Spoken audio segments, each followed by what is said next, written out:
प्रवेश कर रहे हैं CNBC आवाज और इबेक्स कैश के शानदार स्टूडियो में। स्वागत है आपका इबेक्स कैश स्टूडियो से और आप देख रहे हैं आवाज अड्डा। और आज बातचीत होगी उत्तर प्रदेश में, जहां प्रधानमंत्री ने आज कई सारी स्वास्थ्य योजनाओं का लोकार्पण किया, कई अस्पताल और मेडिकल कॉलेजेस का लोकार्पण किया और एक पीएम आत्मनिर्भर स्वास्थ्य भारत योजना की शुरुआत की, जिसमें 10 राज्यों के करीब 18,000 ग्रामीण स्वास्थ्य केंद्रों को मदद दी जाएगी और 11,000 से ज़्यादा शहरी और वेल्थ सेंटर इसमें शामिल होंगे। इसके साथ ही 9 मेडिकल कॉलेजेस का भी लोकार्पण किया गया, जिसके ज़रिए बहुत सारे पूर्वांचल के इलाकों में यानी पूर्वी उत्तर प्रदेश के जो ज़िले हैं, शहर हैं, उनको स्वास्थ्य की बेहतर सेवाएं मिलेंगी। ये एक यूपी सरकार की बहुत ही एम्बिशियस योजना है कि हर ज़िले में एक मेडिकल कॉलेज होना चाहिए। बहुत सारे बनने की कगार पे हैं, बहुत सारे प्रोसेस में हैं और कुछ का आज ये लोकार्पण किया गया। इसके साथ ही कई सारी और इंस्टीट्यूट्स बनाए गए, कई सारे लैब्स बनाए गए, बायो सेफ्टी लैब बनाई गई और इसका बाकायदा एक शुभारंभ किया गया। और प्रधानमंत्री ने ये विश्वास दिलाया, भरोसा दिलाया कि ये योजनाएं लगातार जारी रहेंगी और एक बड़ा काम स्वास्थ्य की दिशा में किया जा रहा है, जिसकी शुरुआत यूपी में की गई। डेफिनेटली चुनाव है तो एक चुनाव के मद्देनज़र भी इसको देखा जाना चाहिए, लेकिन ग्राउंड पे अगर कोई चीज़ हो रही है तो उसको आप नकार नहीं सकते। जैसा कि विपक्ष अक्सर मना करता है कि उत्तर प्रदेश में कोई काम नहीं हुआ, लेकिन अब तो सामने दिख रहा है। तो वाराणसी में भी प्रधानमंत्री ने अपनी 30 योजनाओं की शुरुआत की, जिसमें 5,200 करोड़ रुपए खर्च किए जाएंगे और इसमें एक नेशनल हाईवे भी बन रहा है, जिसमें करीब 3,500 करोड़ खर्च होंगे। कई सारी जो सड़कें, रिंग रोड्स हैं जो बनके तैयार हो गई हैं, उनका आज लोकार्पण किया। तो मुद्दा यह है कि क्या उत्तर प्रदेश की राजनीति में ये जो विकास की झड़ी लगी हुई है और हर दूसरे तीसरे दिन कुछ न कुछ लोकार्पण किया जा रहा है या कहीं कुछ शिलान्यास भी किया जा रहा है, वो गेम चेंजर साबित होंगे। जबकि विपक्ष मानने को तैयार नहीं, उनका कहना कि कुछ काम हुआ ही नहीं। आज इसी पे बातचीत होगी। हमारे साथ जो मेहमान हैं उनसे आपका परिचय करा दूं। हमारे साथ भारतीय जनता पार्टी की ओर से हैं अपराजिता सारंगी जी, भारतीय जनता पार्टी की सांसद हैं और उनकी बात रखेंगे। डॉक्टर धर्मेंद्र यादव हैं जो समाजवादी पार्टी का पक्ष रखेंगे। गौरव कपूर जी हैं जो भारतीय राष्ट्रीय कांग्रेस की तरफ से उनके प्रवक्ता हैं। सतीश प्रकाश जी हैं, वरिष्ठ पत्रकार और एनालिस्ट हैं। झुकाव थोड़ा बसपा की तरफ है, लेकिन वो अपने को बसपा का समर्थक ही बताते हैं। और उसके साथ ही हर्षवर्धन त्रिपाठी हैं, हर्षवर्धन त्रिपाठी HVTV करके इनका अपना एक यूट्यूब चैनल है, जिसके जरिए ये बहुत सारी खबरों की दुनिया से जुड़े रहते हैं और एनालिसिस करते रहते हैं, पॉलिटिकल एनालिस्ट। आप सबका बहुत बहुत स्वागत है। और मैं चाहता हूं कि इस चर्चा की शुरुआत, धर्मेंद्र जी, अगर आपको मेरी आवाज़ आ रही है एक बार कंफर्म कर दिए तो आपसे ही शुरुआत करना चाहता हूँ। जी धर्मेंद्र जी, आज प्रधानमंत्री ने बहुत सारी योजनाओं को ज़मीन पर उतारा, कुछ का शिलान्यास किया और लगातार विपक्ष ये कहता है कि वहाँ तो कुछ काम ही नहीं हुआ है, ना सड़कें बनी, ना अस्पताल बने, ना मेडिकल कॉलेज बने। बट तो सामने दिख रहा है सर, तो कैसे आप लोग मुकाबला करेंगे इस चुनाव में इन सब चीज़ों का? नीरज जी, मेरी आवाज़ जा रही है? जी जी जी, बोलिए सर। प्रधानमंत्री जी अगर बाई रोड गए होते तो शायद समाजवादी पार्टी के एक्सप्रेसवे से ही जाना पड़ता उनको। दूसरी बात यह है कि अगर ये काम करने की बात करते हैं तो समाजवादी पार्टी ने आपका आजमगढ़ में मेडिकल कॉलेज बनवाया, जौनपुर में मेडिकल कॉलेज बनवाया, अंबेडकर नगर में मेडिकल कॉलेज बनवाया, शेफई में बनवाया, सहारनपुर में बनवाया। इस तरह से कुल 11 मेडिकल कॉलेज समाजवादी पार्टी सरकार में बने। अगर ये इतने 11 मेडिकल कॉलेज प्रधानमंत्री जी को नहीं दिखते हैं तो मुझे लगता है कि अब उनके बारे में कहना कुछ उचित नहीं होगा। दूसरे जो इंफ्रास्ट्रक्चर की बात है, अगर सड़कों की बात करें तो समाजवादी पार्टी सरकार ने जिस तरह से एक्सप्रेसवे बनवाया, जिस काम का हमने शिलान्यास किया, उसका उद्घाटन भी किया, आज इस देश के प्रधानमंत्री और प्रदेश के मुख्यमंत्री ये नहीं बता सकते हैं कि इनका कौन सा काम ऐसा है जिसका हमने शिलान्यास भी किया है, उद्घाटन भी किया है। इसके अलावा मेट्रो की बात रही, समाजवादी पार्टी सरकार ने 4 या 5 शहरों में मेट्रो की सेवा शुरू कराई। अगर भारतीय जनता पार्टी की सरकार एक शहर का नाम बता दे जहां पर इन्होंने नई मेट्रो की सेवा शुरू कराई हो, वो नहीं बता सकते हैं। इकाना स्टेडियम बन रहा, विश्व स्तरीय स्टेडियम बनवाया समाजवादी पार्टी सरकार ने। आज भी अगर एक स्टेडियम बनाई हो भारतीय जनता पार्टी की सरकार ने तो बता दे। रही बात इनकी घोषणाओं की, इन्होंने कहा था कि हम 25 विश्व स्तरीय मेडिकल कॉलेज बनाएंगे। आज तक मुझे बता दीजिए कि कौन सा मेडिकल कॉलेज ऐसा है जो बनकर तैयार हो गया है, जिसमें बच्चे पढ़ रहे हों, स्टूडेंट पढ़ रहे हों और वहाँ पे इलाज भी हो रहा होगा। जो समाजवादी पार्टी सरकार में इलाज 1 रुपये के पर्चे पर सरकारी अस्पतालों में और मुफ्त दवाई दी जाती थी, आज भारतीय जनता पार्टी ने उसको पीपीपी मॉडल पर चलाने के लिए 100 रुपये की पर्ची कर दी है। जो गरीब 1 रुपये की पर्ची पर दवाई कराता था, आज उस गरीब को 100 रुपये की पर्ची कटवानी पड़ेगी और उसका इलाज का भी, दवाई का भी पैसा देना पड़ेगा। तो ये इनका काम करने का तरीका है। पीपीपी मॉडल पर जो ये बना रहे हैं, ये गरीबों के जेब से पैसे खींचने का काम है, पूंजीपतियों को अमीर बनाने की पूरी इंतजाम कर चुके हैं। इसलिए इनके विकास को हर कोई समझ रहा है, उत्तर प्रदेश की जनता भी समझ रही है। आज जिस बात की बात कर रहे हैं, ये किसानों को कैसे भूल सकते हैं जिनके ऊपर इन्होंने टायर से कुचल दिया किसानों को। उसके बारे में प्रधानमंत्री मोदी जी एक शब्द नहीं बोल सकते हैं। कानून व्यवस्था के बारे में प्रधानमंत्री जी नहीं बोल सकते हैं। जिस तरह से कानून व्यवस्था ध्वस्त है पूरे उत्तर प्रदेश में, एनसीआरबी के आंकड़े कहते हैं, उसके गवाह हैं वो, उस बात पर वो चर्चा नहीं करते हैं। किसानों की मौत पर एक ट्वीट नहीं कर सकते हैं। तो इस बार उत्तर प्रदेश की जनता समझ चुकी है। उत्तर प्रदेश की जनता ने उत्तर प्रदेश, मतलब आप ये कह रहे हैं धर्मेंद्र यादव जी, आप ये कह रहे हैं कि उत्तर प्रदेश में जो आज ये अस्पताल का उद्घाटन हुआ है, ये क्या है? मतलब हुआ ही नहीं है क्या आपके हिसाब से? क्या है ये है कि जो इन्होंने पीपीपी मॉडल पर बनाने के लिए काम किया है। पीपीपी मॉडल का मतलब कि आम जनता, जो गरीब जनता है, उसका बच्चा उसमें पढ़ नहीं सकता। आप मुझे बता दीजिए 35 लाख रुपए फीस कौन दे सकता है? जब गवर्नमेंट के मेडिकल कॉलेज होते थे, जैसे हमने राजकीय मेडिकल कॉलेज आजमगढ़ बनवाया, उसमें आप 70-80 हजार रुपए दे करके फीस से पढ़ाई कर सकते हैं। सीटें कितनी थी उसमें? फीस थी। लेकिन अगर ये फीस 35 लाख, सीटें जो गवर्नमेंट मेडिकल कॉलेज हैं, पहले 8 से 9 हजार रुपए फीस हुआ करती थी, फिर इनकी सरकार आके इसमें 24 हजार रुपए के आसपास फीस कर दिया इन लोगों ने। अरे सर, सीट पूछ रहा हूँ, सीट कितनी सीटें बना दी थी आपने एमबीबीएस की? इसमें मेडिकल कॉलेजेस में 500 सीटें बढ़ी थी हमारी सरकार में। 500 सीटें बढ़ी थी हमारी सरकार में एमबीबीएस की। 500 सीटें बढ़ी जी। थी। ओके, सारंगी जी जवाब दीजिए। इन्होंने तो अपने जमाने में 11 अस्पताल, 11 मेडिकल कॉलेज बनवा दिए थे, और आप लोगों ने अभी तक जो भी बनाए वो सब 35 लाख रुपए फीस वाले बनाए, और ये मान नहीं रहे। धर्मेंद्र जी जवाब दीजिए सर। आप सबको मेरा नमस्कार। क्रिया होने से प्रतिक्रिया होती है। दुखद है कि प्रतिक्रिया हमेशा नकारात्मक होती है और तस्वीरें झूठ नहीं बोलती हैं, और जमीन पर जो काम होता है, जो दिखता है, जिसकी तस्वीरें ली जाती हैं, वो झूठ नहीं बोलती हैं। मैं तथ्य के साथ बैठी हूँ, तथ्य और तर्क के बिना बातचीत नहीं करती हूँ। पहली बात मैं कह दूं कि जो भी काम हो रहा है उत्तर प्रदेश में, और जो भी अनाउंसमेंट्स हुए हैं हमारे प्रधानमंत्री जी के जाने के बाद काशी में, मैं आप सबको बताना चाहूंगी कि इसके लिए राजनीतिक इच्छा शक्ति और राजनीतिक प्राथमिकता की जरूरत है। और हमारे पार्टी की प्राथमिकता बिल्कुल क्लियर है, बिल्कुल स्पष्ट है। देखिए, 2014 के पहले जितने साल गए, मेडिकल सीट 90,000 संख्या 90,000, और इन विगत 7 वर्षों में 60,000 सीट, मेडिकल सीट जोड़े गए। तो आप बताएं पिछले कितने सालों का जायजा हमने लिया, और हमने तथ्य दिया 90,000 सीट, और उसके बाद इन 7 सालों में 60,000 सीट दिए गए।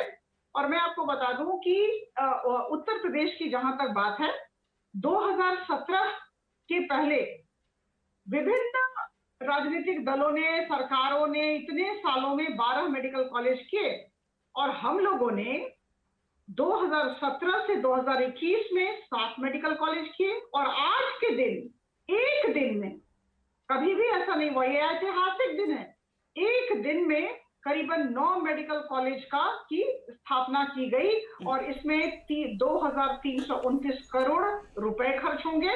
इसमें 2500 बेड, 2500 शैया रहेंगे। और बड़ी बात यह है कि करीबन 5,000 डॉक्टर्स और पैरामेडिक्स को रोजगार मिलेगा। ये बड़ी बात है। देखिए, ये गरीब देश है, और हमारे बच्चे जो गरीब घर से आते हैं, अगर उन्हें मेडिकल की पढ़ाई की सुविधा हो जाए तो कितनी बड़ी बात होगी, आप इस बात का अंदाजा लगा सकते हैं। और 900, ये जो हमने 2500 बेड की बात कही, 9 मेडिकल कॉलेजेस की बात कही, इसमें करीबन 900 हमारे सीट्स अभी बढ़ाए जा रहे हैं। एक दिन की बात है, एक दिन में ऐसा हो रहा है, तो इसे हमें मानना पड़ेगा। और देखिए, ऑपोजिशन या विपक्ष अगर मान लेगा तो उनकी तो छुट्टी हो जाएगी। ऐसे भी वो भारत के राजनीतिक मानचित्र से वो उड़ते जा रहे हैं, उनकी छवि धूमिल होती जा रही है। तो अभी तो उनकी सार्थकता का सवाल बन चुका है। नहीं सारंगी जी, मुझे ये बताइए, छोटे छोटे जवाब चाहिए, मेरे बहुत बड़ा जवाब नहीं चाहिए। पिछले 2017 से आज तक कितने मेडिकल कॉलेज आपने ऑपरेशनल किए हैं उत्तर प्रदेश में? मैंने आपको कहा, अभी देखिए आपने, मैं एक बात कहना भूल गई, मैं कहना चाहूंगी कि एक अनाउंसमेंट भी किया गया है कि हर एक डिस्ट्रिक्ट में, हर एक जिले में, 75 जिले हैं उत्तर प्रदेश में, हर एक जिले में मेडिकल कॉलेज किया जाएगा। तो 12 थे 2017 के पहले, उसके बाद 7 किए गए 2017 से 21, और उसके बाद अभी आज के दिन 9 किए गए, कुल मिलाकर 28। और मैं आपको बता दूं, वी वॉक द टॉक, जो हम बोलते हैं वो करते हैं, और जो हम करते नहीं है वो हम बोलते नहीं है। आगामी दिनों में सारे जिलों में एक एक मेडिकल कॉलेज निश्चित तौर पर। रुकिए यादव जी, धर्मेंद्र जी, कुछ जोड़ना चाहते हैं आप इसमें? जी, 15 मेडिकल कॉलेज। इनसे मैं पूछना चाहता हूं कि 2017 से लेकर के हाँ, आज से पहले 2017 से लेकर 21 तक एक मेडिकल कॉलेज का नाम बताएं जो ऑपरेशनल हो, जिसमें स्टूडेंट पढ़ते हों और जिसमें ट्रीटमेंट होता हो, मरीजों का इलाज होता हो। एक का नाम बता दें बस। सारंगी जी बताएंगे? आदरणीय प्रधानमंत्री जी ने बहुत अच्छी बात कही, साइकिल घूमती रहती है और ये भी साइकिल की तरह घुमाते रहते हैं। बड़ी अच्छी बात की, उनके भाषण आप सुने, और ये इसी तरह की बातें करके लोगों को लीक से हटाते हैं। आप उत्तर प्रदेश की सरकार से बात करें, आप वहां के लोगों से बात करें। ये 7 मेडिकल कॉलेज जो 2017 से 2021 में किए गए, सारे कार्यक्षम हैं। और हम जब स्थापना करते हैं मेडिकल कॉलेजेस की, तो हम निश्चित तौर पर उसे निष्कर्ष तक ले जाते हैं। सिर्फ बिल्डिंग नहीं बनती है, हम उसमें जी। अच्छा रुकिए जरा, एक मेहमान को और शामिल कर लेते हैं, फिर थोड़ा राजनीतिक कोरम पूरा होगा। गौरव कपूर जी हैं कांग्रेस से। कपूर साहब, आप भी कुछ जोड़ना चाहेंगे इसमें? काम नहीं हुआ है, 7 मेडिकल कॉलेज 2017 से 2021 के बीच में ऑपरेशनल, और 9 आज जिनका आज लोकार्पण हुआ है, जिनकी इसी साल जो नीट में बच्चे पास हुए हैं उनको एडमिशन मिल रहा है। देखिए, पहली बात तो नमस्कार, धन्यवाद आपके शो पर आने के लिए, मुझे बुलाने के लिए। देखिए, हम लोग, मैं बनारस का ही हूँ, बनारस में रहता हूँ, और माननीय प्रधानमंत्री जी है वो यहीं के सांसद हैं। तो हम लोग की आदत पड़ गई है कि वो बहुत बड़ी बड़ी बात करते हैं। गनीमत है उन्होंने केवल 5200 करोड़ की बात की, वो 52,000 और 5,20,000 करोड़ की बात नहीं की, जो उनकी आदत है यहाँ पर। दूसरी चीज मैं आपको बता दूं, बहुत बड़ी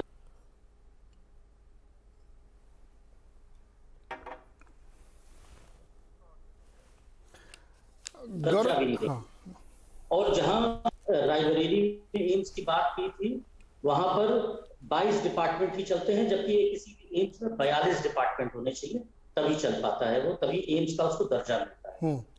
और ये एक तरीका हो गया है भाजपा का, आके इतनी बड़ी बड़ी बात करना। 11 ई बोर्ड, मल्लाह समाज यहाँ पर बहुत बड़ा समाज है बनारस और पूरे पूर्वांचल भर में, जिसको साथ भाजपा भी कोशिश कर रही है और भी लोग कर रहे हैं। 11 ई सोलर बोर्ड चलाई थी, वो आज एकदम कचरे के डब्बे के जैसे पड़ी हुई है गंगा के किनारे। वही माँ गंगा जिसने बुलाया था मोदी जी को 2014 में। और आप विश्वास मानिए वाजपेयी साहब, 2017 के बाद ये जो डबल इंजन फेल वाली सरकार चल रही है, आपका तो एक बिजनेस का चैनल भी है, आपको देखना चाहिए। 45 साल में हाईएस्ट अनएम्प्लॉयमेंट इस देश में किसी श्री मोदी जी और श्री योगी जी की सरकार में आया है। आज 40 दिन वो जो त्राहिमाम के थे कोविड सेकेंड वेव के, उसमें बनारस को विकास के तर्ज पर एक तीसरा शमशान घाट मिला और कुछ नहीं मिला। 1-2 महीने के लिए बनारस के बेटे राजन मिश्रा जी के नाम का एक कोरोना का अस्पताल मिला, जो 2 ही महीने चला, फिर उसके बाद उसको बंद जी। स्थिति ये है कि केवल और केवल बड़ा चुनावी जुमला, जो अमित शाह जी खुद ही बोल चुके हैं कि अरे भाई चुनाव में तो जुमले दिए जाते हैं। चुनाव फिर से उत्तर प्रदेश का 2-3 महीने दूर है, फिर से मोदी जी हर हफ्ते आ जाएंगे, कभी एयरपोर्ट का इनॉग्रेशन करेंगे जो वो किसी एक अपने मित्र को दे देंगे। और आखिरी बात बड़ी सिंपल है, हर एक भाजपा के बड़ी ऑनरेबल लोकसभा एमपी हैं, मैं उनसे पूछना चाहूंगा, एक इंडस्ट्री बनारस में सांसद जी ने, प्रधानमंत्री जी ने एक इंडस्ट्री अगर लगाई हो जिसमें 100 लोगों को भी नौकरी मिली हो, तो मैं मान जाऊं। ये मेक इन इंडिया का इतना बड़ा बड़ा वादा, इतनी बड़ी बड़ी बातें करते हैं हर तरह की चीज की। जी कपूर साहब, लोकल ग्लोबल सब कुछ करते हैं। कपूर साहब अब मैं थोड़ा सा और लोगों को शामिल कर लेता हूं। सतीश जी भी हमारे साथ हैं और हर्षवर्धन भी हैं। सतीश जी, अच्छा सतीश जी का भी लिंक टूट नहीं रहा। हर्षवर्धन, मैं चूंकि थोड़ा डेटा देना चाहता हूं, इस पर आप सभी लोग रिएक्ट करिएगा। 15 मेडिकल कॉलेज उत्तर प्रदेश में थे 2017 से पहले, जो 70 सालों में बने थे। उसके बाद 2017 से 2021 के बीच में पहले फेज में 7 मेडिकल कॉलेज ऑपरेशनल हुए, जिनकी बुनियाद पूर्ववर्ती सरकारों में रखी गई थी। धर्मेंद्र जी, आप गौर करिएगा, आपके ज़माने में ये शुरू हुए थे, लेकिन ऑपरेशनल हुए हैं 2017 से 2021 के बीच में। नाम बता देता हूँ: अयोध्या, बस्ती, Bahraich, Faizabad, Shahjahanpur, cancer institute Lucknow, Ram Manohar Lohia PG, जहाँ पे सीट्स बढ़ी थी। 700 सीट्स इनकी बढ़ी थी। 2019 में इनके एडमिशन हुए थे। आज 9 मेडिकल कॉलेज बने: देवरिया, एटा, फतेहपुर, गाजीपुर, हरदोई, मिर्जापुर, प्रतापगढ़, सिद्धार्थनगर, जौनपुर। 2017 में इनको अनाउंस किया गया था, उसके आसपास हो सकता है आपकी गवर्नमेंट के समय ही इसका प्लान बन गया हो, लेकिन काम शुरू हुआ नई सरकार बनने के बाद, जिनमें 1000 सीट्स होंगी मेडिकल स्टूडेंट्स की, और जिसका आज शिलान्यास हुआ है। तीसरे फेज में 14 नए मेडिकल कॉलेज बनेंगे, जिसमें कानपुर देहात, उरई, नाम गिनाने में समय वेस्ट करने की जरूरत नहीं है। इनके भी लैंड पार्सल बाय हो चुके हैं, टेंडर हो चुके हैं, सारे क्लियरेंसेज इन प्लेस हैं, और एडमिशन लाइकली 2022 के सेशन से हो सकता है। तो क्या ये जो तथ्य हैं ये गलत हैं क्या हर्षवर्धन? एक मिनट रुकिए, एक आंकड़ा और दे दूं, उसके बाद आप आगे बढ़ाइएगा। हिंदुस्तान में इस समय करीब 85,000 मेडिकल की सीट्स हैं। 2014 से अब तक 30,000 MBBS की सीट्स बढ़ी हैं, विच इज अ 50% राइज, और 24,000 पीजी की सीट्स बढ़ी हैं, which is 80% rise across the country. ये है फैक्ट। अब इतने सारे मेडिकल कॉलेज बन रहे हैं जिसमें कुछ का शिलान्यास हो रहा है, और इतनी सीट्स के मैंने आपको आंकड़े दिए, कोई भी जाके कहीं भी चेक कर सकता है। हर्षवर्धन बताइए, काम नहीं हो रहा है?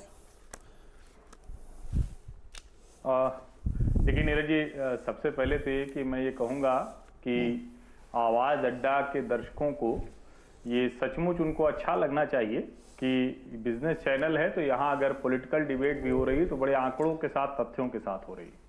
और संयोगवश आज जो ये बात हो रही, तो जब सुबह ये खबर आई तो पहले भी मैंने पूछा था, और आज मैंने सुबह इन सभी जिलों में वहां से अपने लिए वीडियो मंगाया था। मतलब अपने खुद के लिए मैंने वीडियो मंगाया, जो मैं खुद उपयोग करता हूं। और मैं आपको बताऊं कि एक जौनपुर छोड़ दें, एक जौनपुर है जिसका सिर्फ शिलान्यास अखिलेश यादव की सरकार में हुआ था, पूरा बजट एलोकेशन भी नहीं था, और वही एक अस्पताल है जो पूरी तरह से राज्य सरकार के फंड से बना है। यानी योगी आदित्यनाथ ने जो ऐलान किया था केंद्र और राज्य का, जिसको डबल इंजन की सरकार कहते हैं, जो आज 9 मेडिकल कॉलेज हैं। अब जैसे एक उदाहरण मैं आपको बताता हूं, जो महर्षि देवराहा बाबा देवरिया का जो मेडिकल कॉलेज बना है, इसका शिलान्यास ही दिसंबर 2019 में किया गया, और आज वो ऑपरेशनल है। और मैं कह रहा हूं कि हम लोग जिन मुद्दों पर बार बार ये बात करते थे कि क्या हमें बहस करनी चाहिए स्वास्थ्य पर, शिक्षा पर, सड़क पर, साफ पानी पर, हवा साफ करने पर, इन सब पर बात करनी चाहिए या नहीं करनी चाहिए।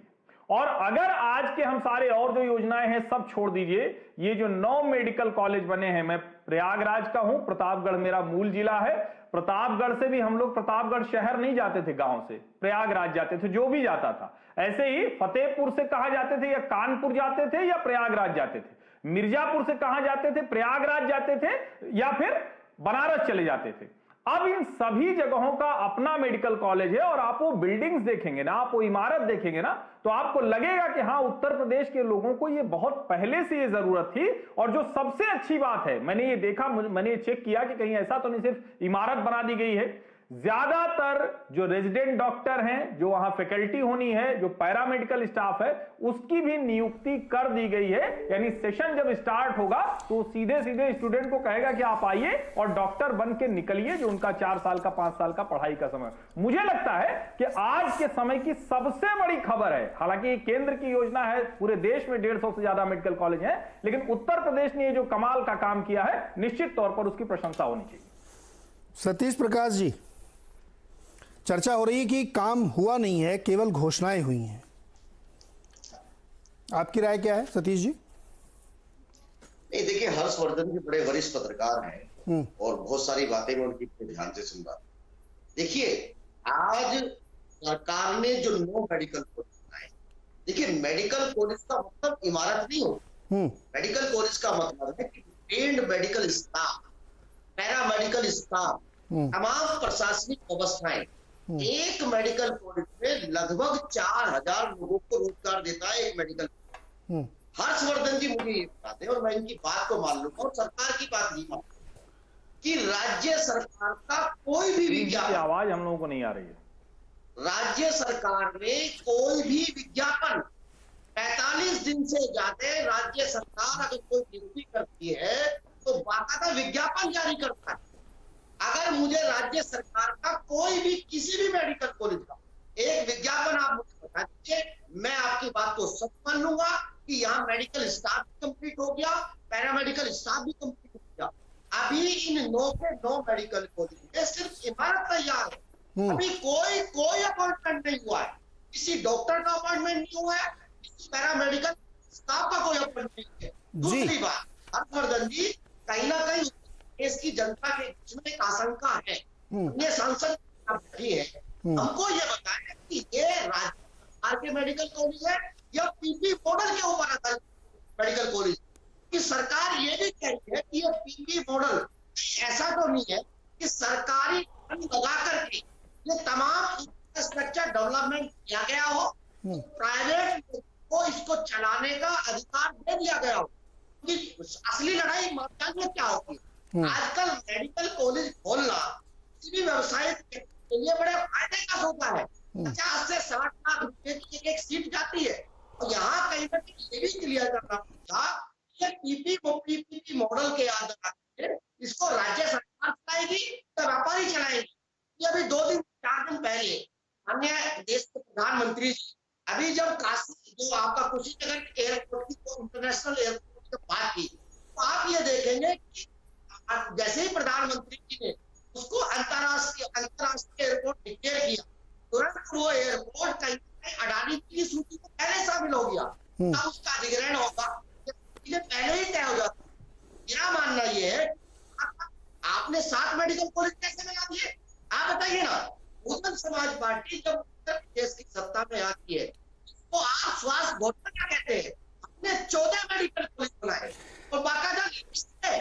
सहारनपुर में हमसे बड़ा दुर्भाग्य है, केंद्र जी यहाँ बैठे हैं, ये सहारनपुर की आप बात कर रहे हैं, वो अरे सतीश जी रुकिए ना सर, आपने ना मौलाना नाम चेंज किया था।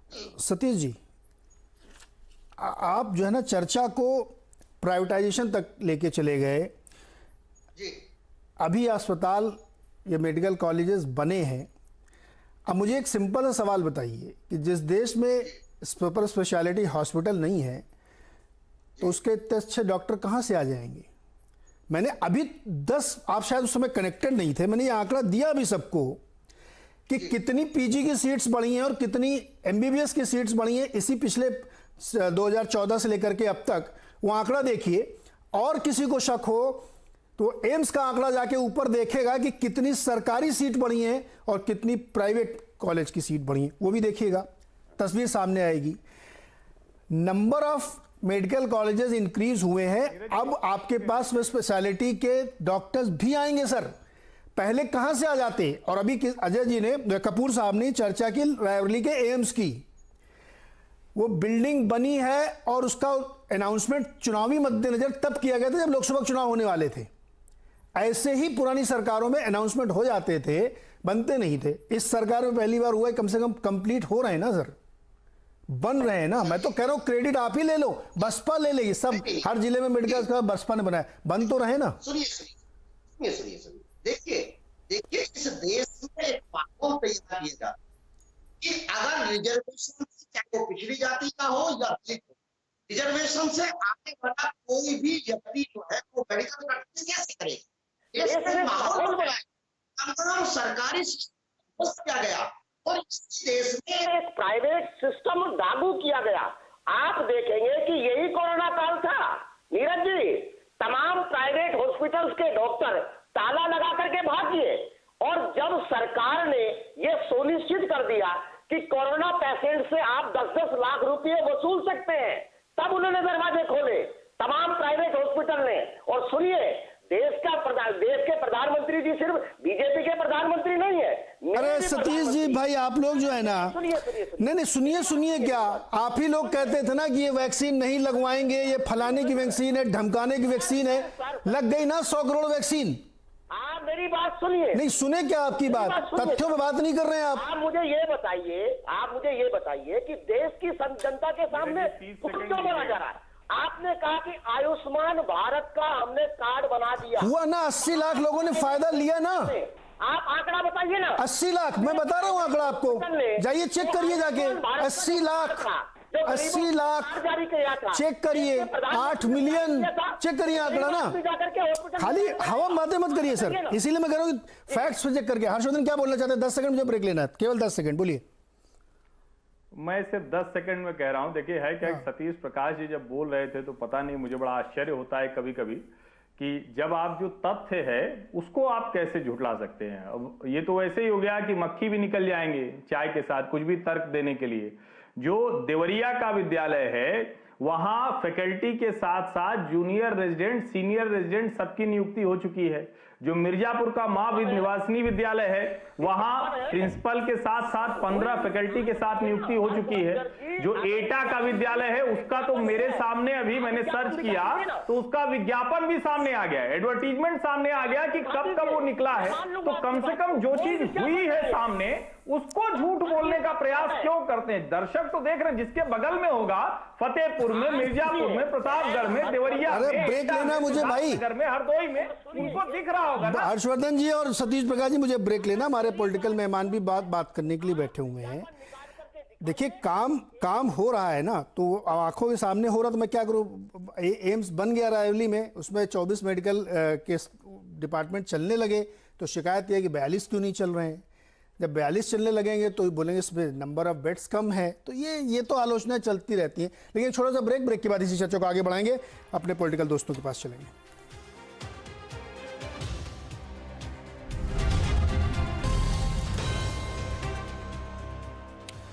स्वागत है एक बार फिर से। उत्तर प्रदेश पे चर्चा हो रही है, उत्तर प्रदेश के विकास पे चर्चा हो रही। तो अभी मेडिकल कॉलेजेस की सीट्स की तमाम बातें हो रही थी और उसमें अपने अपने तर्क हमारे जो दोस्त हैं लोग रख रहे थे।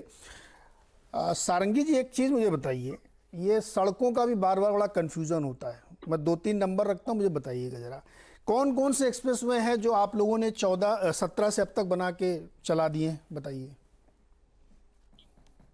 देखिए, मैं आप सबको बताना चाहूंगी कि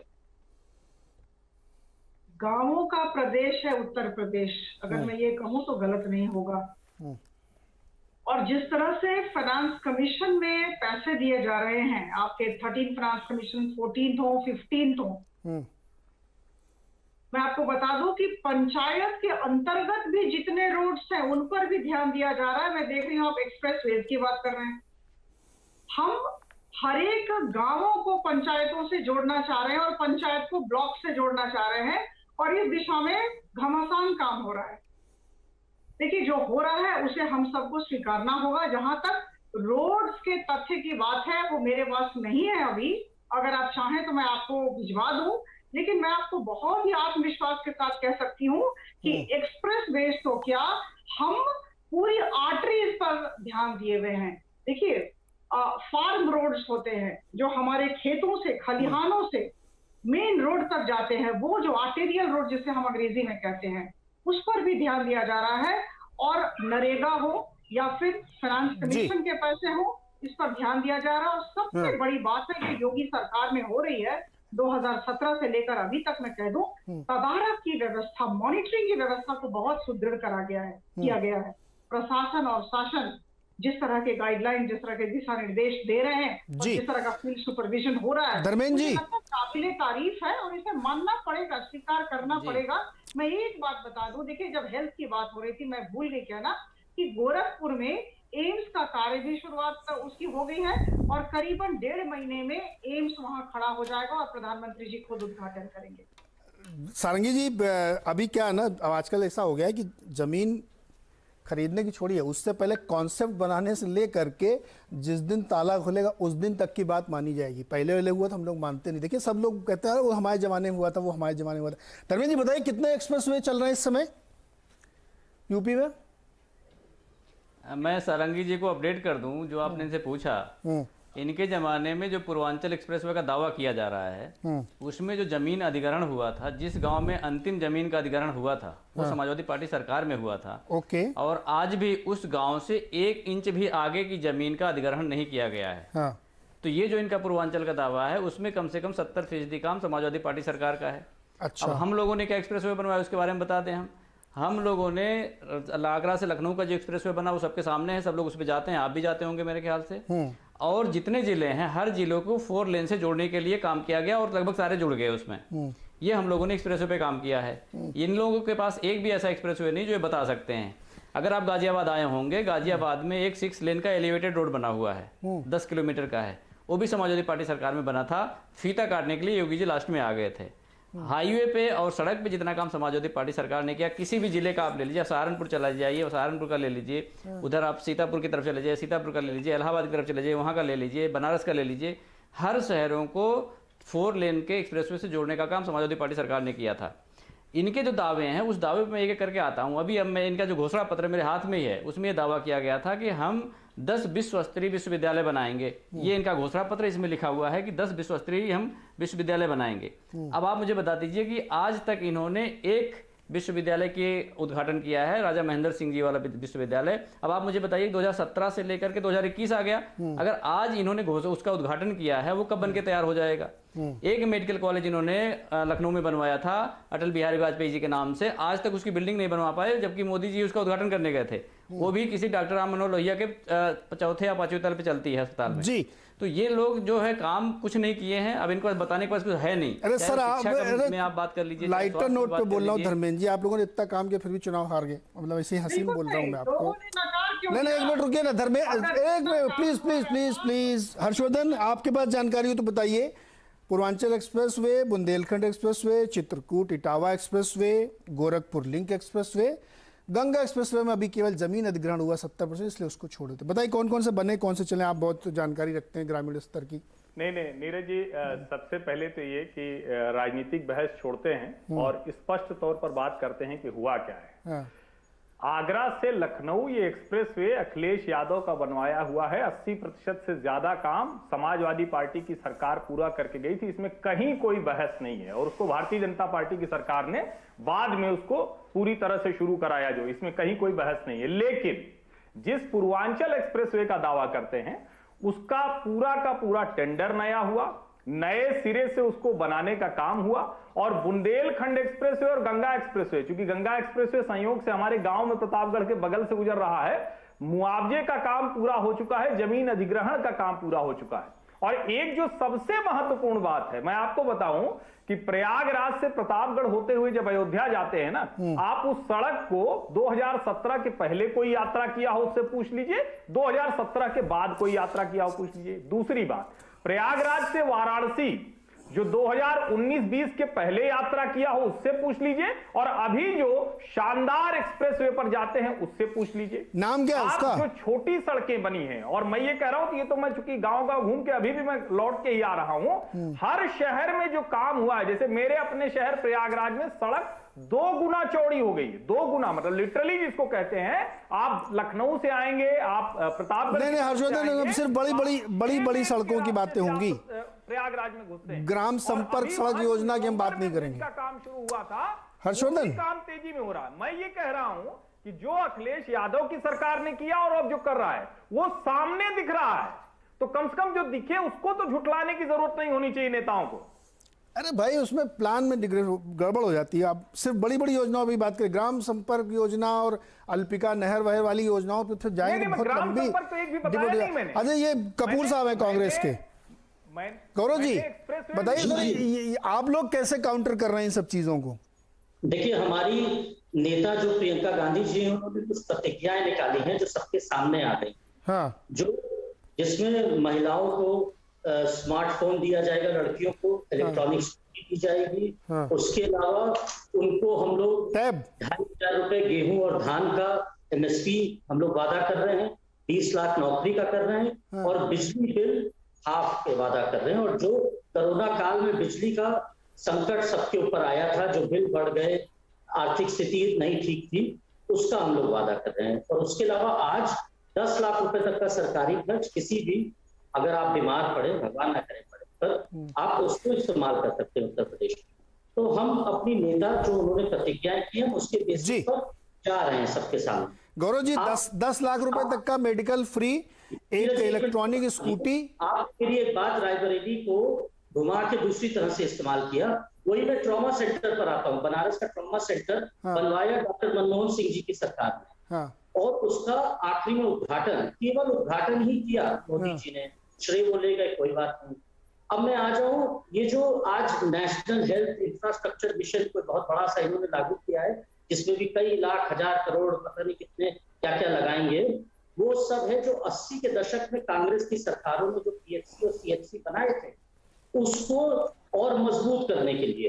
हाँ। तो ऐसा नहीं है, बेसिक इंफ्रास्ट्रक्चर इस देश का कांग्रेस पार्टी बना के गई थी, कांग्रेस पार्टी ने बनाया, और आज भी हम लोग उसी रास्ते पे चल रहे हैं लोगों के बीच। हो सकता है हमारे, मैं मान रहा हूँ आप यही कहेंगे, अगला जो आपने अभी सपा के लिए कहा कि वे हार गए, हमें वोट नहीं मिला, हमारे पास विधायक कम थे, उसके बाद भी 2004 से 2014 की सरकारें चलाई। सर मैं वही तो कह रहा हूँ सर, मेरी बात तो सुनिए कपूर साहब, 70 साल में 15 मेडिकल कॉलेज थे यूपी में। अच्छा अभी ये सुनिए, छोड़िए ना सर उसको, उस डिबेट में नहीं जाते। मुझे ये बताइए, जो 10 लाख तक का medical free, electronic scooty, tab और राशन और MSP, इसके पैसा कहाँ से आएगा? क्या राज्य की इतनी आमदनी है क्या? नहीं, देखिए नीरज जी, आज आप केवल मोदी जी के भाषण को लेकर 15 मेडिकल कॉलेज पर अटक गए हैं, और पूरे देश भर में जो मेडिकल कॉलेज बने, आज वो नेहरू जी को नकार देते हैं। नहीं, कोई नहीं नकार सकता, कोई नकार नहीं सकता। देखिए गौरव जी सुनिए ना एक मिनट सर, एम्स और IITs, IIMs आप लोगों ने बनवाए, वो इस देश के लिए बहुत ही अच्छे इंस्टीट्यूट हैं, उसको कौन इनकार कर सकता है? बीजेपी कभी इनकार कर नहीं सकती। मैं तो खुद कहता हूं कि जब बहस हो ना तो एकदम तथ्यपरक बहस होनी चाहिए। IIM इस देश के बहुत ही प्रेस्टिजियस इंस्टीट्यूट हैं जो आप लोगों के जमाने से कॉन्सेप्चुअलाइज हुए, बने, IITs बने, बड़ी बड़ी एमिनेंट यूनिवर्सिटीज बनी, उसमें कौन इनकार कर रहा है? वो तो मानता हूं उसको, लेकिन सर वही तो मैं कह रहा हूं, अपर्याप्त थे वो अपर्याप्त थे। इसलिए अब मेरे बहुत ही गौरवशाली इतिहास के आधार पर भविष्य की निर्माण का चुनाव नहीं जीता जा सकता। बहुत काम करने के बाद जब ये हार गए समाजवादी पार्टी वाले, तो आप कैसे जीतोगे? ये सोचो ना आप। देखिए साहब, अगर आपकी हिस्ट्री कमजोर नहीं होगी तो आप आगे का रास्ता एकदम सही चुनेंगे। अगर हिस्ट्री अच्छी है और उसको आप आगे बढ़ाते हैं तो ही जीतते हैं। खाली मेरी हिस्ट्री बहुत अच्छी थी इसलिए मैं चुनाव जीत जाऊंगा, नहीं जीतता। जो काम नहीं करेगा, अब मैं कैसे कहूँ काम नहीं करेगा, सापा कह रही उसने काम किया। सर एक छोटा सा ब्रेक लेना कपूर साहब, मुझे एक बहुत छोटा सा ब्रेक लेना। सतीश जी इंतजार करें, उसके बाद सतीश जी के बाद आऊंगा। आजकल हम लोग भी 2 ब्रेक लेने लगे, छोटा सा ब्रेक, लौट के आते हैं तुरंत।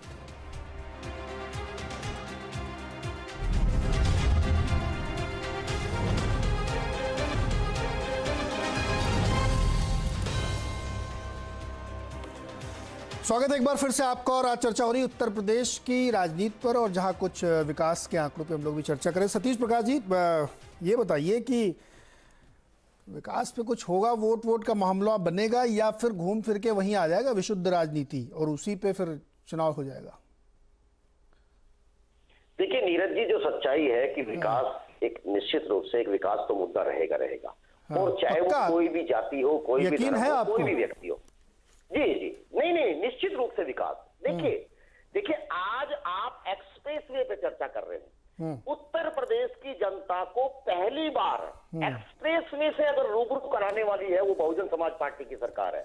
यमुना एक्सप्रेसवे से पहले उत्तर प्रदेश में एक्सप्रेसवे का कोई कंसेप्ट नहीं था। हमने फार्मूला 1 का एक ट्रैक भी बनाया, और ये बहुजन समाज पार्टी की सरकार है। और मैं सारंगी जी की एक बात से बिल्कुल सहमत हूं कि अगर आपको बड़े एक्सप्रेसवे चाहिए तो साथ में कहीं ना कहीं आपको गांव की सड़कों के ऊपर भी ध्यान रखना पड़ेगा। बहुजन समाज पार्टी अगर एक तरफ एक्सप्रेसवे बना रही थी तो आरसीसी की सड़कें गांव में बनेंगी।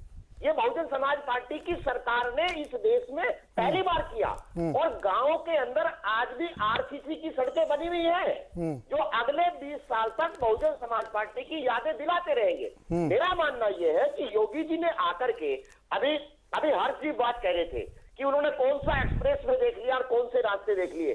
देखिए, ये उत्तर प्रदेश सरकार है, यहाँ विज्ञापन के लिए अब मुझे नहीं मालूम कि हर्षवर्धन जी कौन सी सड़क से होकर के आए हैं, लेकिन जिस सरकार के पास जो फोटो हो या सड़कों का विज्ञापन देने के लिए उसको बाहरी पिक्चर से काम चलाना पड़ रहा हो, तो ऐसी स्थिति में आप क्या बात करेंगे? आप मुझे बताइए। और सड़कें चाहिए, इसमें कहीं कोई दो राय नहीं है। यही योगी सरकार है जिसने कहा था कि 20 दिन में उत्तर प्रदेश की सरकारों को सड़क बनाने की बात नहीं थी, गड्ढा मुक्त करने की बात थी। लेकिन आज तक उत्तर प्रदेश में आप देखेंगे कि सड़कों के अंदर गड्ढे नहीं है, गड्ढों के अंदर सड़कें हैं। तो ये हालात बनाए हैं। मेरा मानना यह है कि 4.5 साल तक योगी जी ने ऐसी गंवा दिया। किसी भी लोकतांत्रिक व्यवस्था में चाहे किसी की भी सरकार हो, उसको 5 साल ही काम करने का मौका मिलता है। अगर 4.5 साल में योगी जी ने काम किया हुआ होता, ये तमाम जो मेडिकल की आप बात कर रहे हैं, आप मुझे बताइए, ये क्या झूठ नहीं है कि इस देश में उच्च सदन के अंदर सरकार ये कहती है कि इस देश में ऑक्सीजन की वजह से कहीं जान नहीं गई। उत्तर प्रदेश में आपने देखा होगा पूरे देश के हालात है। मेरा मानना यह है कि अब हमको बातें ना करके ये जो इंफ्रास्ट्रक्चर डेवलपमेंट है, स्पेशली स्वास्थ्य सेवाएं हैं, इनके ऊपर सीरियसली काम करना चाहिए। अगर ऑक्सीजन चाहिए तो चाहिए, अरे चाहिए तो उसके बाद मेडिकल कॉलेज होना चाहिए। सतीश जी, देखिए, मैं आपकी इस बात से सहमत हूं कि ऑक्सीजन होना ही चाहिए और हर जिले में कम से कम एक ऐसी व्यवस्था होनी चाहिए, लेकिन अब से पहले नहीं थी। और हम लोगों की आदत है जब कोई विपत्ति विकट पड़ती है तब हम उसकी व्यवस्था करते हैं। तो अब लग रहे हैं ऑक्सीजन प्लांट, पहले भी लगाने की व्यवस्था की गई थी, राज्य सरकार ने नहीं लगाया। एक बात आपने बड़ी अच्छी कही कि ऑक्सीजन की कमी से किसी की मौत नहीं हुई। ये एक बहुत ही दिलचस्प फैक्ट है, दर्शकों को जानना चाहिए कि राज्य सरकारों का काम है डेटा देना। उन्होंने ये डेटा नहीं दिया और केंद्र सरकार ने कहा किसी की मौत नहीं, पार्लियामेंट में ऐसा बोला गया। अब इस पर बड़े बड़े डिबेट हुए कि 1 घंटे के, इसकी तह तक जाइए। मेडिकल ये अलाउ नहीं करता कि अगर आपके हार्ट अटैक पड़ गया और आप ट्रैफिक में फंस गए और आपकी मौत हो गई तो ये थोड़ी लिखा जाएगा कि लाल बत्ती थी इसलिए आपकी मौत हुई, वो हार्ट अटैक लिखा जाएगा। एग्जैक्टली यही टेक्निकल हुआ कि जिसकी मौत हुई वो दरअसल उसी की वीकनेस कमी से हुई। अगर समय पे ऑक्सीजन मिलती शायद ना मरता व्यक्ति, लेकिन मेडिकल की लैंग्वेज में उसको ये थोड़ी लिखा जाएगा, उसको तो लिखा जाएगा कि आपके लंग्स ने काम करना बंद किया।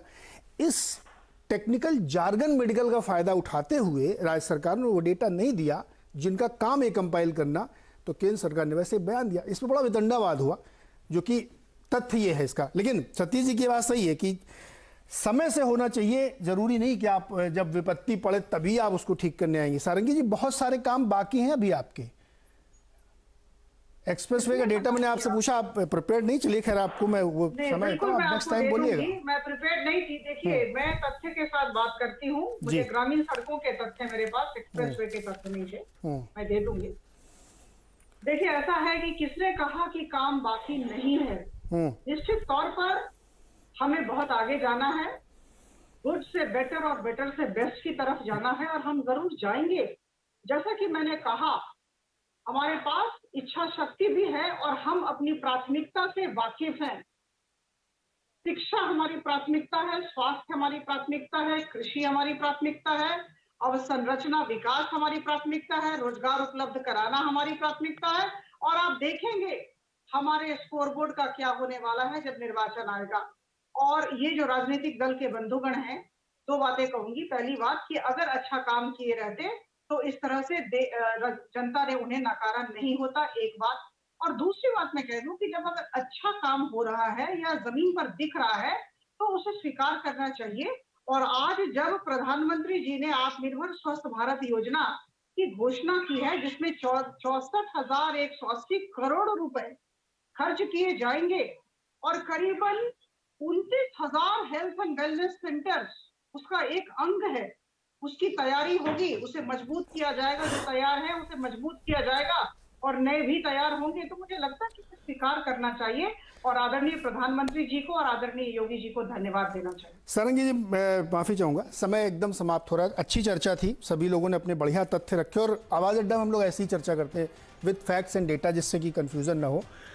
लेकिन सारंगी जी, जाते जाते सिर्फ एक कहना चाहूंगा, महंगाई भी थोड़ा ध्यान रखिएगा, आउट ऑफ कंट्रोल हो रही है। बहुत बहुत शुक्रिया। देखते रहिए CNBC आवाज।